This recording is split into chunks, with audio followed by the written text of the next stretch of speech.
Welcome friends. இன்றைக்கி நம்ம டேஸ்டியான பிரேக்ஃபாஸ்ட் மினி இட்லி சாம்பார் எப்படி பண்ணலான்னு பார்க்கலாம் வாங்க.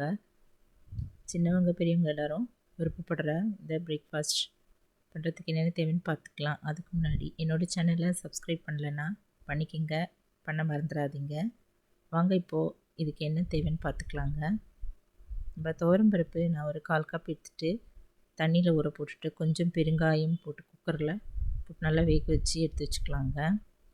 புளி ஒரு நெல்லிக்காய் சைஸ் அளவு தண்ணியில் ஊற போட்டேன். சின்ன வெங்காயம் 10 இப்படி எடுத்துக்கலாங்க. தோலை உரித்து அதுக்குள்ளே அரிஞ்சு வச்சுக்கலாம். தக்காளி 1 அரிஞ்சு வச்சுக்கலாங்க. கருவேப்பிலையும் கொஞ்சம் எடுத்து வச்சுக்கலாம். இப்போ இந்த இட்லி சாம்பார் பண்ணுறதுக்கு கொஞ்சம் பொருள்லாம் நம்ம வறுத்து எடுத்து வச்சுக்கலாங்க. வெந்தயம் ஒரு 1/4 டீஸ்பூன், கடலைப்பருப்பு 1/2 டீஸ்பூன், தனியா 1 ஸ்பூன், மிளகாய் 1 எடுத்துக்கலாங்க. தேங்காய் ஒரு 2 ஸ்பூன் எடுத்துக்கலாம். இப்போ இதெல்லாம் நம்ம ஒரு சின்ன கடாய் வச்சுட்டு அதில் கொஞ்சம் எண்ணெய் ஊற்றிட்டு வறுத்துக்கலாங்க. முதல்ல வெந்தயம் போட்டு வறுத்து எடுத்துக்கலாம். இப்போது கடலைப்பருப்பு, மிளகாய், தனியா இதையும் நல்லா செவக்க வறுத்துக்கலாங்க. இப்போ இது லைட்டாக வறுப்பட்டதும் தேங்காய் போட்டுட்டு ஸ்டவ் ஆஃப் பண்ணிவிட்டு நம்ம எடுத்து வச்சிடலாம். இந்த ஆறினதும் கொஞ்சம் தண்ணி ஊற்றி மிக்ஸி ஜாரில் நல்லா நைஸாக அரைச்சிக்கலாங்க.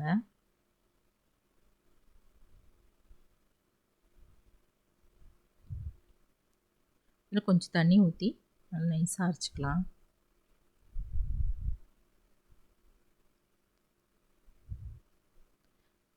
இப்போ நம்ம புளியும் நல்லா கரைச்சி எடுத்து வச்சுட்டேங்க. ஒரு 1/2 டம்ளர் போல் நம்ம கரைச்சி எடுத்து வச்சுக்கலாம். அடுப்பில் ஒரு கடாய் வச்சுட்டு அதில் ஒரு 2 ஸ்பூன் எண்ணெய் ஊற்றிட்டு இந்த சின்ன வெங்காயம் போட்டுட்டு நல்லா வதக்கிக்கலாம்.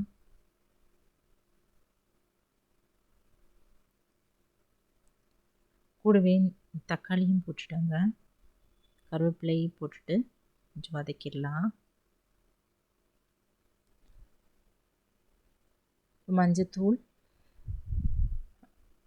1/4 டீஸ்பூன் போட்டுடலாங்க. சாம்பார் பொடி இதில் நான் ஒரு 1/2 ஸ்பூன் தான் போட்டேன். ரொம்ப காரம் போடல. இதில் கொஞ்சம் இன்னும் தேவைப்பட்டால் ஒரு ஸ்பூன் போட்டுக்கலாம்.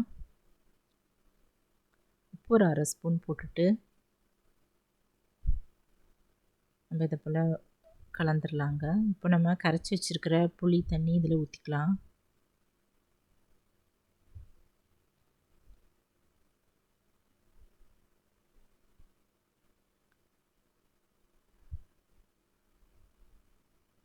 இப்போ நம்ம அரைச்சி வச்சுருந்த அந்த பேஸ்ட்டும் தேங்காய் வறுத்து வச்சுருந்தெல்லாம் இதில் போட்டுட்டு கொஞ்சம் தண்ணி ஊற்றிக்கலாங்க.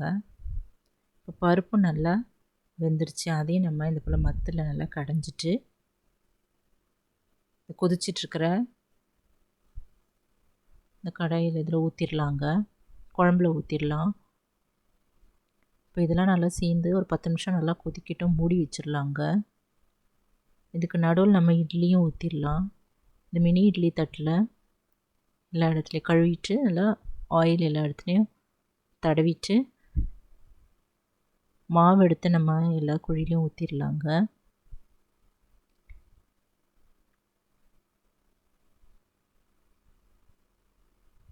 இப்போ அடுப்பில் ஒரு குக்கர் நான் வச்சுருந்தேங்க. இப்போ அதில் தண்ணி ஊற்றிட்டு இந்த 2 தட்டையும் மேலே அப்படியே வச்சுட்டு நல்லா ஒரு 7 நிமிஷம் வரைக்கும் வேக வச்சுட்டேன்.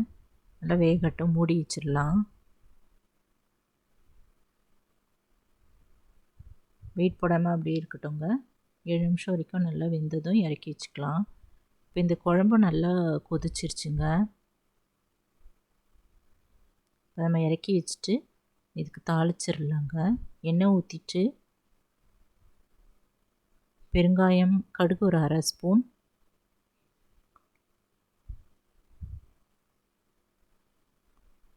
போட்டுக்கலாம். உளுத்தம்பருப்பும் 1/2 ஸ்பூன் போட்டுடலாங்க.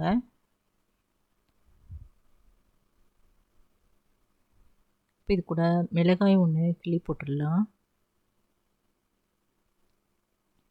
கருவேப்பிலையும் போட்டுட்டு நம்ம அந்த இறக்கி வச்சுருக்கிற குழம்புல இதை ஊற்றிடலாங்க. போட்டுட்டு நல்லா கலந்துடலாங்க. மேலே கொஞ்சம் கொத்தமல்லி தழைகள் அதையும் கட் பண்ணிவிட்டு இப்படி தூவிடலாங்க. இப்போ இதில் இன்னும் கொஞ்சம் உங்களுக்கு தண்ணியாக தேவைப்பட்டதுன்னா கொஞ்சம் வெந்நீர் இதில் ஆட் பண்ணிக்கலாம். இது இன்னொரு கிண்ணத்தில் ட்ரான்ஸ்ஃபர் பண்ணிடலாங்க. இப்போ இட்லியும் நல்லா வெந்துருச்சு, நான் இறக்கி வச்சிட்டேன். இந்த மினி இட்லியை நம்ம இன்னொரு பிளேட்டில் எடுத்து வச்சிடலாங்க.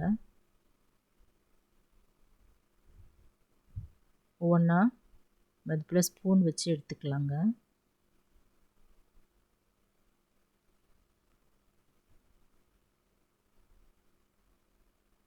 இப்போ எடுத்த இட்லியை நம்ம இது போல் ஒரு சின்ன பிளேட்டில் போட்டுடலாம்.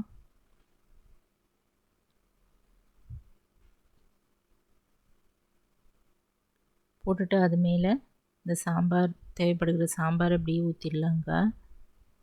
முழுகிற அளவு கொஞ்சம் ஊற்றிட்டு ஒரு ஸ்பூன் நெய் ஊற்றிடலாம். கொத்தமல்லியும் அப்படி தூவிட்டு நம்ம ஸ்பூன் போட்டு கொடுத்தா ரொம்ப விருப்பப்பட்டு சாப்பிடுவாங்க. பெரியவங்க சின்னவங்க எல்லாருமே இது விரும்பி சாப்பிடுவாங்க. நீங்களும் இது போல் வீட்டில் ட்ரை பண்ணி பார்த்துட்டு எப்படி இருக்குன்னு கமெண்ட்டில் சொல்லுங்கள் ஃப்ரெண்ட்ஸ். இந்த வீடியோ பிடிச்சதுன்னா குக்கிங் வித் சித்ரா அன்பு சேனலில் சப்ஸ்கிரைப் பண்ணிக்கோங்க. தேங்க்ஸ் ஃபார் வாட்சிங்.